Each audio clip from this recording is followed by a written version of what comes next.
네, 여러분 안녕하십니까. 윤석열 대통령과 윤석열 정부의 가장 큰 특징이 뭔 줄 아십니까? 절대로 어물쩍 넘어가지 않는다는 겁니다. 회색지대는 없습니다. 검으면 검고 희면 흰 것입니다. 경천 동지할 만한 외부에서 오는 돌발 변수가 없는 한 번 입 밖에 낸 약속은 꼭 지키려고 합니다. 그것이 설사 여론조사에는 불리하게 작용할지라도 그런 것에 아랑곳하지 않고 법과 원칙을 꼿꼿하게 지키려고 합니다. 그리고 한 번 약속한 것은 대선 기간 중에 뭐 뻥튀기 해서 한 약속, 뭐 부풀려서 한 약속, 그런 약속 없었다. 실천 가능한 범위 내에서 나는 약속을 했고, 대통령 당선된 후에 많은 사람들이 선거 공약을 100% 지킬 필요는 없다 라고 나에게 충고를 했지만 내 생각은 다르다. 나는 약속을 지킨다. 이것이 윤석열 대통령의 가장 큰 특징입니다. 여론조사 본인이 그랬죠. 1%도 떨어져도 나는 괴념치 않겠다. 해야 될 일이라면 여론조사가 설령 0%, 1%대로 추락하더라도 나는 그 해야만 하는 일을 해 나가겠다. 윤석열 대통령의 선거 공약 중에 하나가 여성가족부 폐지였습니다. 그런데 대통령 취임하고 석 달이 지나가면서 사람들은 뭐 어물쩍 넘어가는 거 아니냐, 이런 얘기들이 많이 돌았습니다. 여성가족부의 이름을 바꿔서 그대로 존치하는 얘기도 굉장히 많았습니다. 여성가족부 장관까지 임명한 마당에 그것을 구태여 또 다른 분란을 일으키는 것처럼 그것을 폐지하는 뭐 그런 절차를 밟아가기, 그거 뭐 불필요한 거 아니야? 이제 국민들 뭐 기억하시는 분들도 많지 않을 텐데, 이런 의견이 있었는데 윤석열 대통령이 오늘 여가부 폐지 로드맵을 조속히 만들어라 지시를 했습니다. 참 일찍이 앞선 대통령 그 누구에게서도 볼 수 없었던 그런 행동이 아닌가 싶습니다. 두 번째는 경찰서장 회의는 항명이다, 하극상이다 라고 규정하고 있는 윤석열 정부의 태도입니다. 오늘 이상민 행안부 장관 역시 윤석열 대통령의 복심으로 알려져 있는데, 전국 경찰서장 회의에 대해서 그것은 1979년에 있었던 하나회의 12.12 쿠데타에 준하는 상황이다, 이렇게 비판을 했습니다. 그러면서 이상민 장관은 이 세상에 경찰이 독립되어 있는 나라가 어디가 있냐, 이런 말도 했습니다. 그러면서 뼈아픈 지적을 했는데요. 만약 행정안전부에 경찰국을 신설하지 않으면 우리나라에서는 흔히 삼권 분립이라고 하죠. 행정부, 입법부, 사법부, 세 발로 솥단지가 세워지듯이 그렇게 돼 있는데,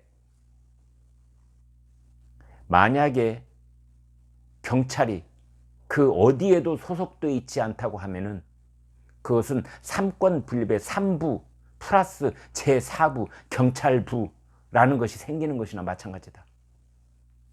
흔히 언론을 제4부라고도 하지요.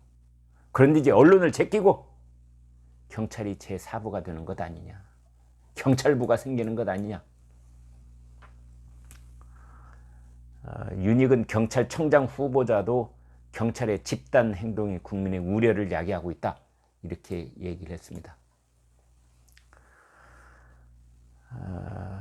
아무튼 이상민 행안부 장관 경찰청에서 이번에 경찰서장들의 회의, 이것의 그 위법성에 대해서 엄정히 조사하고 그 후속 처리를 꼭 하겠다, 이렇게 얘기를 했습니다.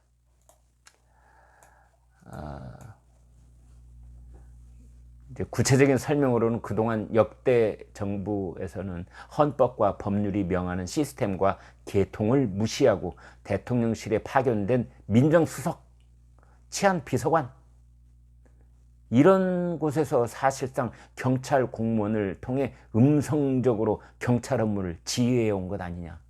이제는 공개되게 투명하게 하겠다. 경찰이 뭐 중립이 어떻고 자꾸 그 얘기를 하는데, 문재인 정권 때 딱 두 가지만 얘기해보자. 울산시장 불법 선거 개입, 경찰이 앞장섰었죠. 그 다음에 지금 수사 중인 사건, 탈북어민 강제 북송 사건, 경찰이 특공대 투입했었죠. 권력으로부터 독립된 경찰이라면 어떻게 언감생신 그런 일을, 말이 안 되는 거 아니냐, 이런 겁니다. 그러면서 못 박듯이 얘기를 했습니다. 경찰청에서는 이 경찰서장 회의를 주동한 사람을 뭐 대기 발령을 냈는데, 그렇지 않다. 그건 형사처벌해야 된다. 형사처벌해야 된다. 이건 국가공무원법상 단순한 징계의 사유가 아니고 징역 1년 이하 1,000만 원 이하 벌금에 처할 수 있는 형사 범죄 사건이다, 이렇게 얘기를 했습니다. 그래서 윤석열 정부는 이 경찰 간부들 중에 일부가 지금 들고 일어나고 있는 이 항명 사건에 대해서 절대 단 1cm도 양보할 뜻이 없음을 대내에 천명하고 있습니다. 세 번째로는 엊그제 타결된 대우조선 하청노조의 그다음에 협력사 협의회와의 이 합의 있죠. 임금 4.5% 올려주기로 하고 뭐 상여금 주고 기타 등등. 그런데 그 51일 동안 파업하는 동안에 대우조선 본사 그리고 협력사 등등에 8천억의 손해가 났습니다. 8천억. 돈으로 환산할 수 없는 대외 신뢰도의 추락은 뭐 그건 제쳐놓고 일단 그냥 현금으로 환산할 수 있는 것 바로 8천억 손해 났습니다. 이것에 대해서 그 책임자들 노조에게 반드시 손해배상을 물리겠다 라고 윤석열 정부는 다짐하고 있습니다. 근자에 벌어지고 있는 세 가지 사건으로 여러분께 말씀을 드렸습니다. 하나만 더 덧붙이자면, 오늘 오후에 국회에서 대정부 질문이 있었는데 박범계 전 법무장관, 더불어민주당 의원이죠. 법사위 소속입니다.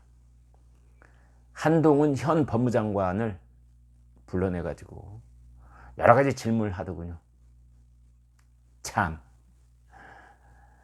그러니까 법무장관이 인사정보관리단을 만들어서 정부의 정무직 고위공직자의 인사 내용을 이제 정보를 말하는 것이 이게 유법이다.